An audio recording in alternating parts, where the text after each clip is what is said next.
From dog tags to ownership, heroes take the lead. Stories of veterans building dreams with passion, drive, and speed. From service to success, we're here to inspire the quest. Dog tags to ownership, we're the best. Take the prize. From the battlefield to the boardroom, this is DogTags to Ownership, the podcast where veterans share their journeys from serving our nation to leading in business. Hear inspiring stories of grit, growth, and the entrepreneurial spirit that drives those who've served to succeed. Tune in and take the first step towards your own mission in entrepreneurship.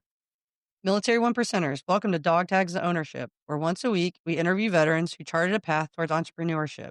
Our goals are to share resources, advice, and success stories about starting a business, discuss strategies for building financial independence and creating your own path, and most importantly, build a community to support each other through the challenge of transitioning from service life to civilian ownership.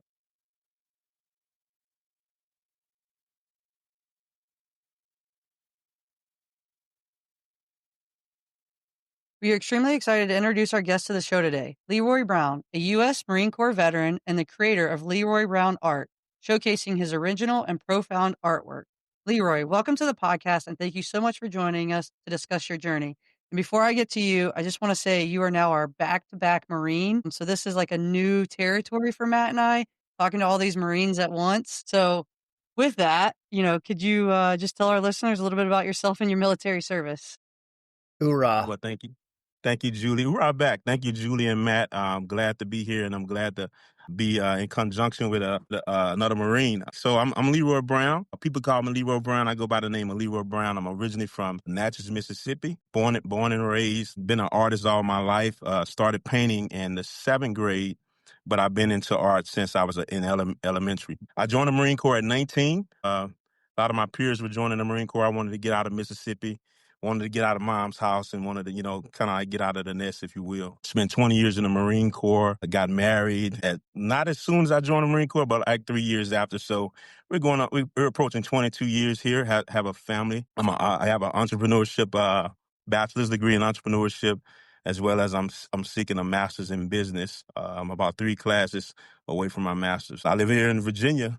Been living here since 2000. I painted for a living, so I retired in 2020. I started painting full time and going to school full time. So one of my goals were to get my bachelor's in entrepreneurship, as well as run my business as an artist. And I'm here. Did you get your bachelor's in entrepreneurship through like your GI Bill or through like tuition assistance or anything like that, or was that just all on your own? Tuition assistance. So I got college here and there while I was in the military. A lot of my subordinates, as well as a lot of leaders, basically, we're going to college. But I realized that I can only go full throttle Marine Corps or full throttle college while I was in. I was getting, in my all. So I would take classes here and there throughout my 20 years in the Marine Corps. But when I finally got out, I started kicking in gear, going to school, back-to-back classes online at American Military University. So after that bachelor's, I just kept going. But I've been tapped into the Chapter 35 post 9/11 benefits. And did you decide to do a bachelor's in entrepreneurship because you knew when you were transitioning out of the military that you wanted to start your own small business with your art gallery? Yes. Well, one of the things was I wanted to, I think it was around 2008. That was 8 years in the Marine Corps. I'm still trying to figure out what I want to go to school for. I was out in South Carolina, and I went out to a gallery. I would do things on my own to try to get into that realm, right? Even when I was in the Marine Corps. So I went out in South Carolina. I asked a curator at a gallery, what should I go to school for? And basically, she saw my art. She said, your art is great. You're only going to get better. See, a lot of artists lack the business aspect, economics. So go to school for business. And so I switched my gears because I was asking if I should go to school for art. So I switched gears and catered my direction towards business classes. So found out that American Military University was one of the colleges that had some great classes, great courses. So I tried to figure it out and saw that entrepreneurship was, I was like, I'm doing it already, And it was easier for my transcripts and all of the classes here and there that I was taking to go over the transfer and get to to a point to where I could actually get in a degree plan, which was entrepreneurship. So at first it was actually religion, because I love philosophy. I just love all kinds of deep thinking. But I figured, since I'm a businessman, entrepreneur, I should go to school for, entrepreneurship. And a lot of the stuff that I was doing, learning in the classes were what I was doing in real life. So I was speaking from a first person perspective in these courses and in these discussions. And they were like, you already got it. You already. So you mentioned using tuition assistance and then the 9/11 GI. Was there anything else that the Marine Corps sort of helped with or veteran benefits helped with as you transitioned from service life to the civilian side? Yes. So they have TRS, which is transition seminar readiness. We used to call it TAPS when I was coming through, and I didn't really, wasn't ready to retire, or didn't have enough time to retire. So it was called TAPS. But TRS was one of the a week long program class that that have speakers come in, talk to us about benefits, talk to us about resume writing, speaking, the elevator pitch. So we did a lot of that training in that, and it was very helpful. One thing I did not take advantage of was boot camp. I think it's boot camp for businesses, but I hear it's really, really good. So the Marine Corps, I think in other branches, does offer that.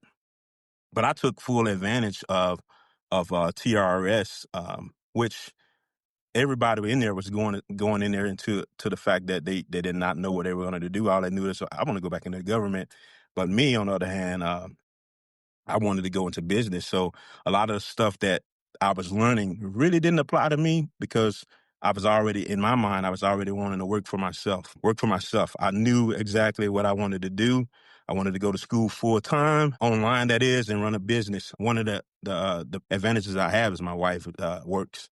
So my wife's been working as long as I've been in the Marine Corps, as long as we've been married, she's been working. So I had that, and I had my pension to fall back on. Yeah, and that was one of the things that was going through my mind, especially as I was kind of doing the prep for the podcast, is how much do you focus on the business side of Leroy Brown Art versus the creative side, being obviously the paintings and artwork that you create and put together? That's a great question. Because I do everything. I'm grateful that I not only create the art, I ship the art, I promote the art. When I look at Excel, I put all my inventory in Excel. So I do a lot of the admin and logistics, the accounting work. From a business perspective, I became a legal entity in 2021. So basically, even when I thought I was Leroy Brown Art as a kid growing into who I am today, I realized that I needed to be a brand, or a legal entity. So I learned about LLC and became an LLC in 2021 for that protection. And it looks good to have a little LLC on behind your name. I also got registered in the United States Trademark and Patent Office. It took a year to do it. We talk about a lot of that in business in the entrepreneurship program, so that you're protected. And have you registered your company with sam.gov for being a veteran small business as well? You know what? I got to get on that. I need to register. I hadn't done it. That's probably one of the only things. I think there's a couple categories like disabled vet, veteran owned business. So there's so many different other categories that it goes 1,000 miles per hour as a business person, coordinating with other businesses as well, being into the community where you're getting phone calls. So that's one of the good things that happens. Like I get recommended a lot to go to these, whether it's to a school, to be a vendor, or to just be an example to someone. Matter of fact, I came to Belvoir for it's like a resource event. They needed someone that was retired and had a business to be an example to talk to people. And I actually sold a piece of artwork while I was there. Business has been something that I think I've done since I was a kid. I should have warned you up front, Leroy, that if you came on this podcast, it was likely that you're going to come away with some kind of to-do item from Julie. So you got your first, homework assignment from being on here. So this might be an obvious question, but the passion, the desire to create art, and I know this started at a young age for you. What gave you I think the motivation to create your own business, to really make it something that you could live off of, right? I mean, that's a big risk. And I know you mentioned having your wife still working and helping to support the family, but what made you make that decision to kind of set out on your own path there? So, man, that's a great question, man. I've conditioned myself for ever since I was a child. I was signing my name Leroy Brown. I wasn't putting art behind it, but I was signing in the bottom right hand corner. So I had a feeling it was just not the I had to get out of that environment. I was raised right, don't get me wrong, but I was only privy to what I knew around Mississippi. So when I joined the Marine Corps, I branched out to other things, other places, other people. And when I say other people, man, my mentor in 2008, I saw someone that I could actually glean from. Rewinding back to the Marine Corps, I feel like I accomplished boot camp, Marine recruit training. It was one of the most, I wouldn't say mentally challenging, but the most physically challenging and mentally challenging thing that I ever done. Why can't I be an artist? Why can't I do exactly what I want to do in life? I feel like, and not just the Marine Corps, I feel like anybody that I come against, I say, find out the hardest thing that you ever done and find out what you want to do. And which one do you think you can accomplish? If you've already accomplished the hardest thing you've ever done, you can accomplish whatever else you want to do, you know? But the fact that we watch TV, we see sports, we see names, we eat at these restaurants and they're named after people. I really wanted to be that brand. I wanted to be Leroy Brown. I wanted to stop being known for bad Leroy Brown from Jim Croce. But that spirit, I think it comes from a spiritual place. It's therapeutic. It's very therapeutic to me to get into that realm of where I can create anything. I can turn this empty canvas into what I want it to be. I learn more. It's so many different positives that come along with artwork. Mind you, I was drawing with a number two pencil and a piece of a loose leaf notebook paper line when I didn't even know about acrylics. So it wasn't until the seventh grade when I actually painted. And I started getting better over time. But I always knew I wanted to, go into the art. I knew I was an artist. I just knew I had to do other things to supplement that craving that I have for what I wanted to be later on. So I guess with that, what made you decide, right? Like, cause like Matt was saying, like taking the step to go towards like setting up your own art business, right? Like that is a huge endeavor, a huge step for someone to take on because like you have to sell your art to be able to be successful with that. So like what made you or made you wanna go do that and set up that business? Was it because people were seeing your artwork and wanting to buy it and you were like, "Man, maybe I am really good and you should set that up," or what was it like that was your passion to do that? Well, okay, so the first thing first, I had a close friend, fellow Marine that wanted a portrait of his family, a portrait of his family painted. I wasn't doing like realism per se, so he paid me to paint his family, and I feel like there was more to it. After I posted it, there was people commissioning meaning paying me to paint whatever they wanted me to paint, as long as I was okay with it. And I think because people saw that I was passionate about the art anyway, I just knew it's just something that came to me. I tell you, back in middle school, I was selling candy. And when I say I was an entrepreneur back in middle school and high school, selling lollipops out of my backpack. I knew that I wanted to sell something, to get something, some type of income, right? But I always had the passion for art. And when I met my mentor, I realized that someone was doing it. But he's a framer, also an artist. But I kind of like start meeting people around that had similar interests as I had. And I was like, I want a piece of that. But see, I was still in the Marine Corps. He basically told me, "Hey, Leroy, people gonna want to see your work. People gonna want to see your work. People gonna want to see more of it. Don't get caught with your hands behind your back. If somebody say, hey, what else do you have? So just keep creating." And I kept creating and creating and creating, creating. But like I say, I think the short answer to it is I love. Yeah. Yeah.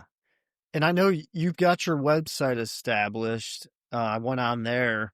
Where else are you selling art? Are you in a studio somewhere, or do you go to different art shows? How do you put that? Yes, I do a multitude of things.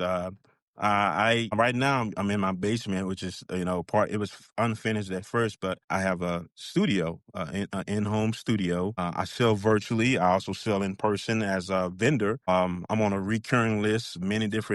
Um, many different and charities reach out to me, and I already know what's coming up, like, as far as like other things. I treat it as like, we call it a TEEP in the Marine Corps, like a training schedule of what you're going to do. So I already know, I'm forecasting what's going on in February, what's going on in March, what's going on next December.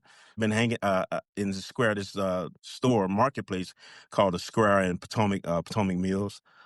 And basically, it's one of those like consignment where they get a percentage, maybe 25%, and I get 75% if something is sold.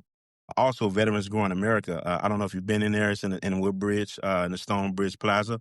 But I had artwork in there. I recently took my artwork out of both of those places in June so that I can give other people a chance. But I've shown in different venues. I've had shows as far as in Mississippi, Atlanta, and also South Carolina.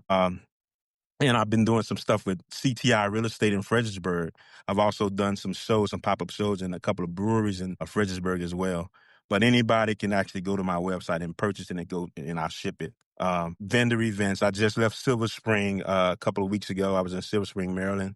I did really well out there. And I think the beauty of art is when there's 5 customers, you got to think of as your art going 5 different places, As you establish your business, and as Matt kind of alluded to earlier, and we talked about it a little bit, you are the artist, you are the business owner, you are the shipper, you are the manager of social media, you have every hat that comes with entrepreneurship. So I guess with that, what has been your biggest challenge as you've started Leroy Brown Art and established your LLC in 2021 to today and getting your name out there and your brand out there to grow your business? It's a buyer's market. I think you mentioned earlier, it's what you had was in your question. It's a buyer's market. If you don't, you always have this thing hanging over you if you're not selling or you're not paying the bills. The good thing I've had a career already. By having had a career, I have leverage and maybe a cushion or a crutch, if you will, my own crutch to supplement what especially when I retired from the Marine Corps 4 years later. I mean, I was running a business full time. But the challenge is always the unknown in entrepreneurship because you don't know if you're selling a piece of artwork today or 6 months from now. What I like about it is the subtle surprises that, you don't know where it's coming from. So I have a phone for business. When that phone ring is either spam or somebody reaching out, reaching out to me for art. I think that's the biggest challenge. But another thing is people ask me, well, is there any challenges to painting? And I tell them the biggest challenge is just not doing it at all. I mean, you have to do it to get better. Anything. And it's nothing too hard for me to paint. I really hadn't run into any major obstacles yet in business because I already understand that what it comes with. I had to simplify my living, meaning I didn't go to work. So that may be a challenge. It may just be like a obstacle. Some people want more, but for me, I didn't need that much of to sustain myself, and bills were paid. So I did have that luxury of running a business and being surprised. We've had a few people come on now that are more in, I guess, the arts type scene. So another Marine Corps veteran that we had on, Wesley Hutchinson, he does Whiskey Run Customs, where his art is really making like charcuterie boards, stuff out of wood. And he does amazing job, right? But his biggest thing is, you have to go out there and promote yourself and get your name out there, get your brand out there, go to all these vendors or go to all these festivals where you're a vendor and really talk to people. And I guess with that, has that been something that's come easy to you, is promoting yourself, as you've had this business? Yeah, and how do you do that? So my one of the tactics I like is when someone does buy, whether it's a keychain or whether it's a print of mine. It's an 18 by 24 framed and matted limited edition print. I'm taking a picture of my customer smiling with my artwork and I'm posting it, and I'm posting it on all social media platforms. And one of the things about that is people see that happening, and and other people want a piece of that. Like, he's selling art again, or I could that could be me. And I think that's a big tactic, social media and putting it on different, because some people don't have Instagram, some people have Facebook. So having all of those social medias and posting to them simultaneously when something happened, it definitely promotes the business. I've started doing like it's not tutorials, but I kind of like put these screenshots of my process sometimes because people want to know. Whether I'm walking into an a frame shop, I might shoot a video of me walking into this frame shop. So I have to be the videographer because I'm creating content, and I'm using that content, and I might not use it today, but I might use it later. Having all those hats is very rewarding too. Um, I don't see myself not having employees one day. I mean, I'm not going to count that out because maybe I'll have 4 or 5 galleries over the United States and maybe some in overseas. Who knows? But I got to start somewhere, and I realized that here is where it begins, and it was 2008 for me that I got more business savvy and having that mentor, and I just kept going with it. I didn't stop. Can you talk a bit about, and so my mother is an artist and was an art teacher, so I'm going to screw this question up probably, and she'll hear it and lecture me later, but is it the mediums that you paint in or the type of artwork that you do? You talked about doing portraits, but I went on your website and you also have perhaps art that's leaning more abstract. And then you've got like some nature, like some landscape or nature. So it's very diverse. Yeah, can you talk a bit about that and your motivation for that? Absolutely. So I always look at you, if you go into whatever your favorite story is, they're going to have what you want. Walmart has whatever you want in that stock. They have multitudes of it. It's very seldom where you're going to go and they don't have it on the shelf. Those big corporations and big industries that just have to have that product. For me, I look at my website, and whatever I do is, I don't know who's shopping. I don't know who's looking. I want people to go to certain categories and pick, but he has abstract here. He has sports arts, sports art here, landscape, wildlife, abstract. I love it. I love it all. All of it's acrylic. I'm not an oil painter, so my medium of choice are acrylics. I love painting a larger scale outside of 30 inches because I can use my skill set. This piece behind me is also an acrylic. It's a collage of several parts of my Marine Corps career or things that highlight the Marine Corps. And I do a lot of portrait art, so a lot of stuff that is personable to people. I posted in sold artwork so people can see stuff that I've already sold, but things that can be sold to anyone, like Chris Stapleton or Prince or Michael Jackson or whoever. I'm posting that one-of-one picture or one-on-one photo on my website under music industry. So people can go there and click music and like, what do you ask for music? Because somebody might want music theme in their basement. You never know. I'm a Saints fan, but it doesn't prohibit me from painting a Commander's picture and putting it on my website. I thought that was Chris Stapleton. I watched that news segment of you, and I was like, that looks like Chris Stapleton because I Yeah. think you had that piece on that news segment that you did. So another thing about painting stuff that I'm not like I probably have never ever listened to anything Chris Stapleton that wrote until I painted him. So it's an education piece to me. If I'm painting something that I've never really listened to or um, I don't know about, I'll go down rabbit holes of like listening to podcasts or watching these different segments, just driving and listening to stuff so that I can come back and collect my thoughts and become one with the painting. And I not only do that with, musicians and athletes, I do it with people that have commissioned me to do their grandparents or maybe their mom, dad, or maybe they're even a couple's picture. I'm like, what's the music that you listen to so that I can actually get in that zone. So I might be listening to rock and roll, but you might not hear me really listening to rock and roll randomly, but I want to feel the vibe. So it becomes spiritual to me when I paint. And it's an education piece too. But yeah, like I want you to be able to go on there. If you like bears, you can go into wildlife and you'll find a bear on my website. Yeah, I was curious if a particular type of art takes off for you.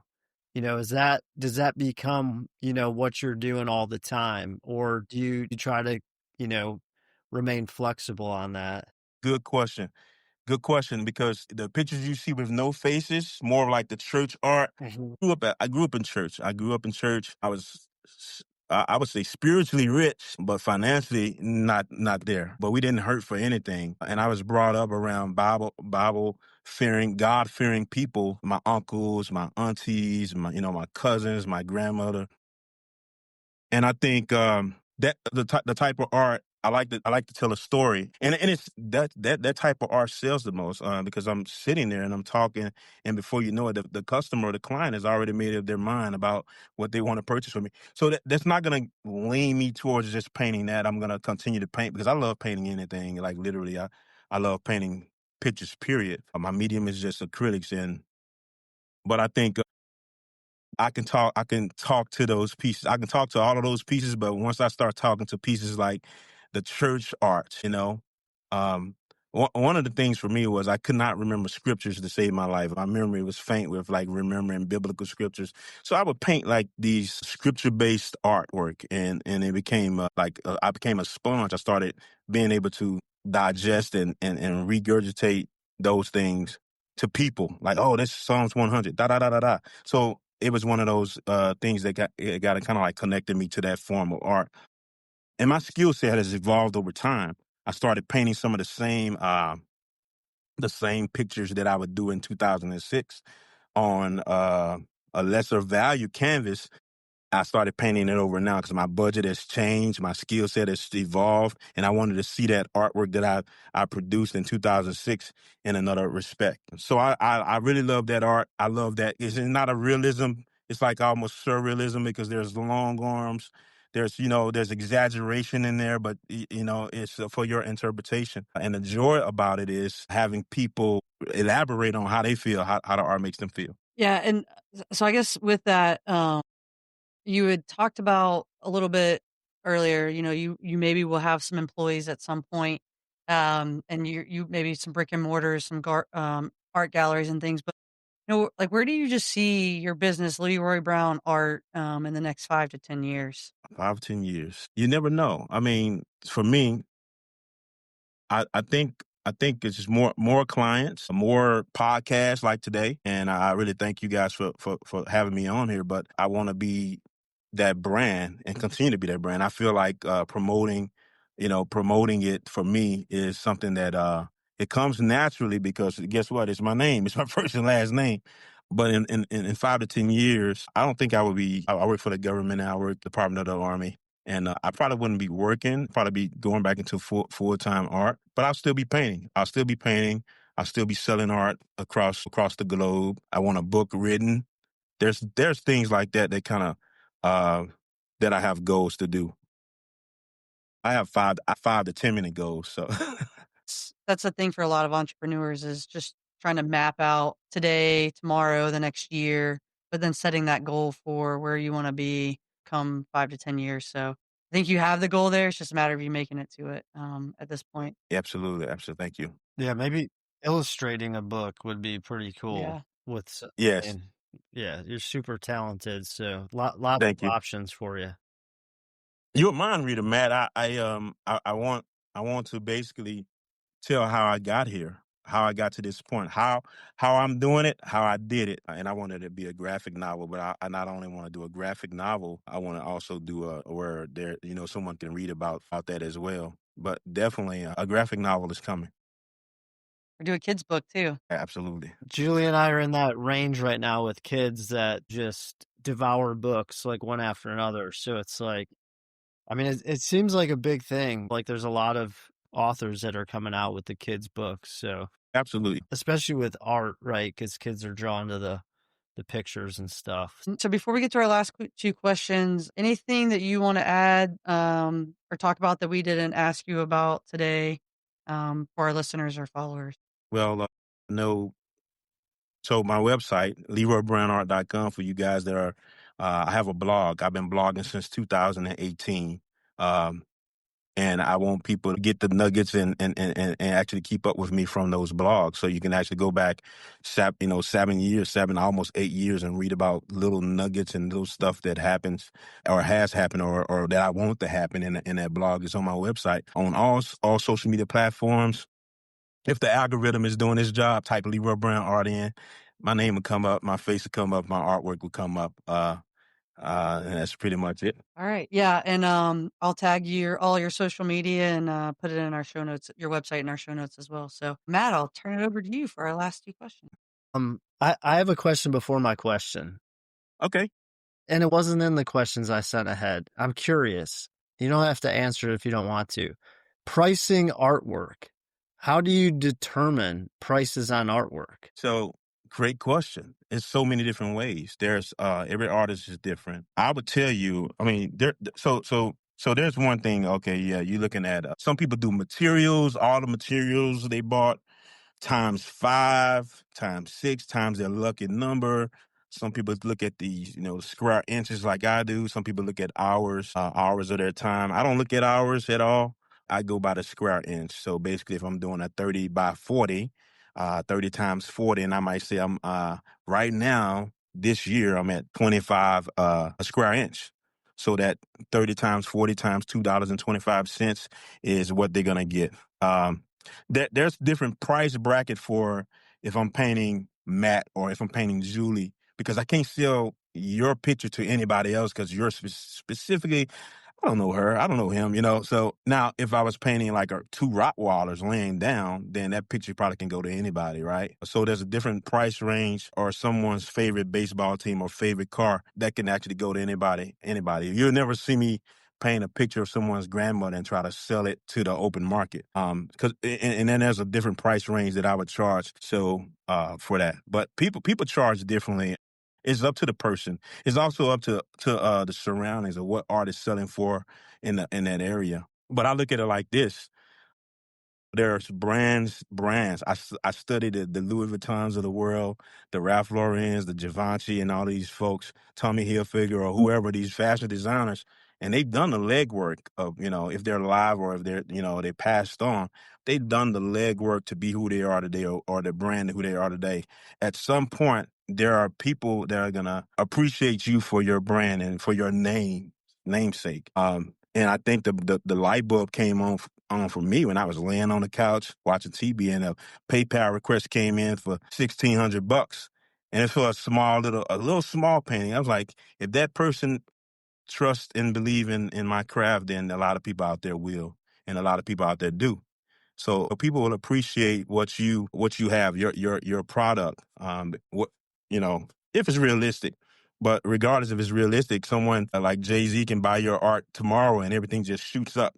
So it's a crazy roller coaster world when it comes to artwork. I think anybody has the right to put whatever price they want on it because we don't know who their customer base is. Yeah, the price. A lot of my art, I feel like if I put $1 on my art, like $1, no one would like, there's something wrong with it. I don't want it. You know what I mean?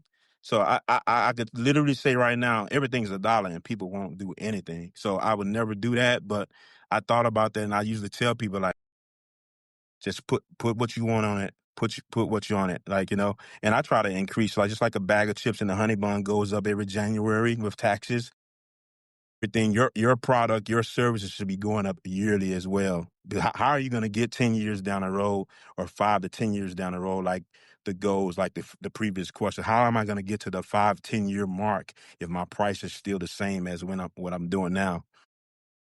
And another thing is the experience. It's the years of experience and who you know as well.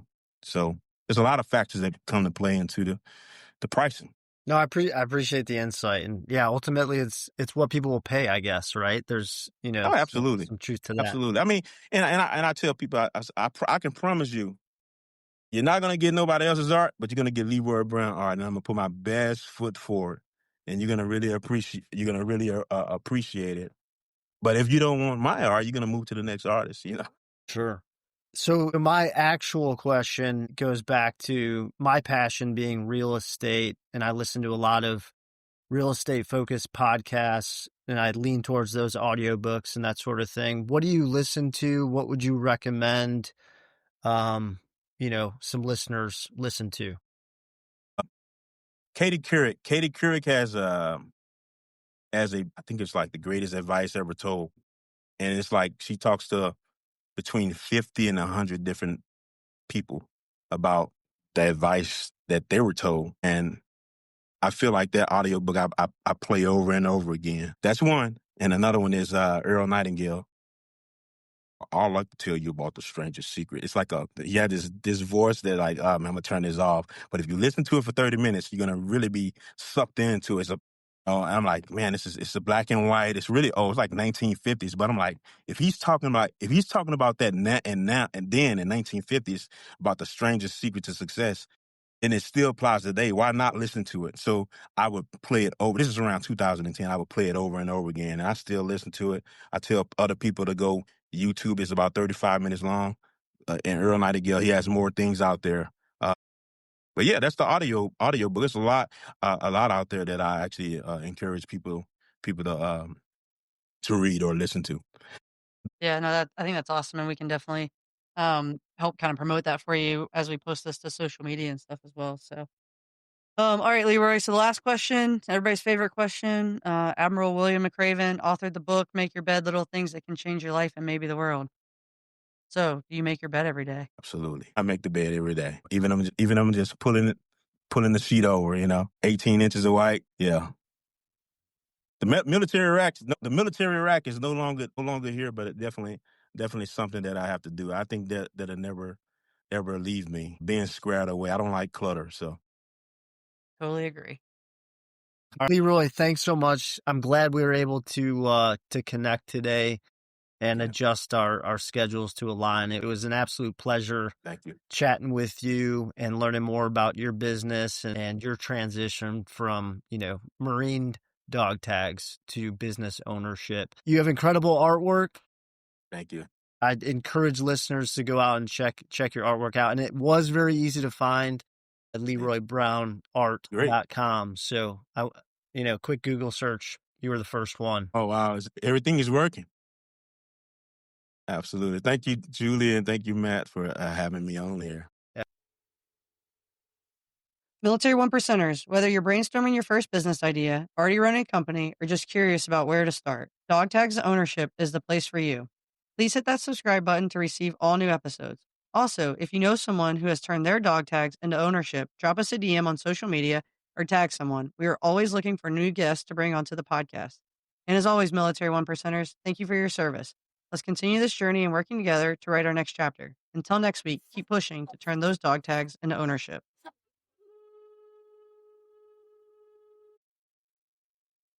From dog tags to ownership, heroes take the lead.